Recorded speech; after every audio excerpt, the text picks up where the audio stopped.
Happy Halloween month, you beautiful nerds. As I've said before, we talk about sci-fi, fantasy, and horror on this channel, and I feel like we haven't been talking about horror enough lately. And since it's Halloween time, I thought it'd be fun to talk about a new Taiwanese original film from Shudder that shook me to my core. No joke, it makes me want to go back and reconsider my top 10 zombie movie list, because I'm not sure if this one is a new favorite of mine, but it is definitely the most disturbing and shockingly violent horror flick I've seen in a long time. So have a drink to calm your nerves, because we're about to have a quick chat about...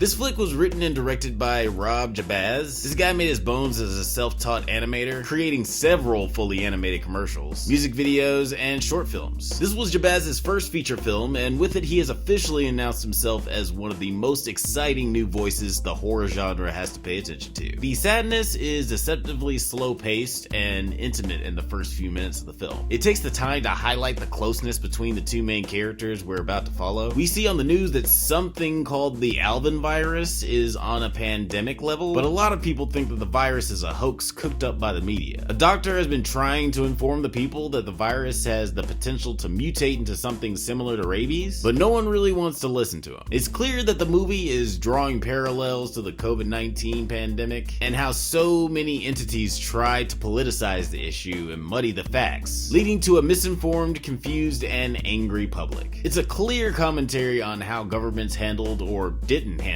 the crisis in 2020. Though most of the movie isn't really about that, they do hammer it home in the first and third act. At the beginning of the film, the couple get separated to go about their day, and that's when the zombie apocalypse breaks out. What makes this zombie movie more upsetting than other zombie movies is the ferocity and unpredictability of the kills. Most zombie flicks have dumb zombies running around trying to eat people, and after a while there are only so many ways you're gonna see these zombies eat people, or see the uninfected people kill the zombies. But what makes this movie different is that the zombies are smart and they're not trying to eat you. They're just trying to do the most fucked up thing possible in that moment. Whether that be melting someone's face skin with hot grease or pulling out someone's eye with an umbrella, these zombies are just fucking savages. The randomness of the acts is also what's so terrifying. It's not as easy as it is in other movies to tell when someone has changed or is changing. It's like a switch is flipped, and before you even realize what's happening, 3 people have already been irreparably maimed. Director Rob and FX artist Logan Sprangers did a remarkable job with the practical and visual effects. These guys, along with the team at IFSFX Artmaker, came up with several creative ways to display this violence in a way that wasn't making me wonder how they did it. I was just wondering what crazy shit these people might do next. Like, I was seriously just, I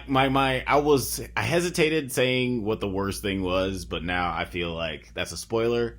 And I also don't want to say those words out loud. The story is okay. It's not anything spectacular, but the director certainly knows how to build tension and maintain that feeling of nervousness. There was a scene where I wasn't sure if I was about to laugh, cry, or vomit. Like, my body was just making sounds involuntarily. I was like, yo, my man, are you allowed to do this in a movie? Did this dude just do this? Man, did this dude just did this? Not only is the film gory, but the way it treats the virus itself and the public's reaction to it is pretty unique. As the virus becomes more and more out of control, the general public starts making up conspiracy theories, growing angry at the government's lack of transparency, and they ultimately begin fighting amongst themselves. In one scene in particular, things get aggressive and belligerent, and no one in the room is even infected. Most zombie flicks like to show how communities deal with extreme trauma, but the sadness decides to look at that in parallel to the psychology of conspiracy theories. As author Robert Roy Britt explains, wild and seemingly crazy theories can spring from any stressful or disruptive event or phenomenon as people seek tangible explanations for the invisible or the inexplicable. And this isn't a Republican thing or a Democratic thing. This is an everybody thing. As social psychologist Dr. Karen Douglas explained in an interview with the American Psychological Association, when something major happens, people naturally want to know why that thing happened. And some psychological evidence suggests that people are drawn to conspiracy theories when they feel uncertain either in specific situations or more generally. Another reason people tend to seek out conspiracies in the wake of traumatic events is to feel a sense of control or autonomy. Research has shown that people who do feel powerless and disillusioned tend to believe conspiracy theories. People don't like to feel powerless, so when faced with a situation that feels completely out of your control, conspiracy theories allow them to feel that they have authority or mastery in the form of knowledge. It would seem as though the filmmakers are deliberately using extreme violence as a way of showing just how angry everyone was and still is. It briefly shines a light on how misinformation and disillusionment combined with the stresses of a worldwide pandemic can cause a collective to act irrationally volatile. Health experts even received death threats from conspiracy theorists at the height of COVID mania. I don't ask too much for my zombie flicks. There are some like Girl with All the Gifts that manage to give some kind of commentary on the social climate, and this one manages to squeeze in a few drops of realness. But what this film does best is send you on an incredibly violent and deranged ride that engulfs you in an air of depravity and unpredictability. I get it if this is not your kind of movie. Even if you like horror movies, this one might be a little too much for you. This was damn near a little too much for me. But if you're weird like me and you want to lean into the campy, sadistic vibe that this movie is putting out there, you might actually enjoy yourself. Cause for as much horror as I watch, it was refreshing that I could actually have a legitimate, teeth-chattering, jaw-dropping, butthole-clenching reaction to a zombie flick. Does that make me sick?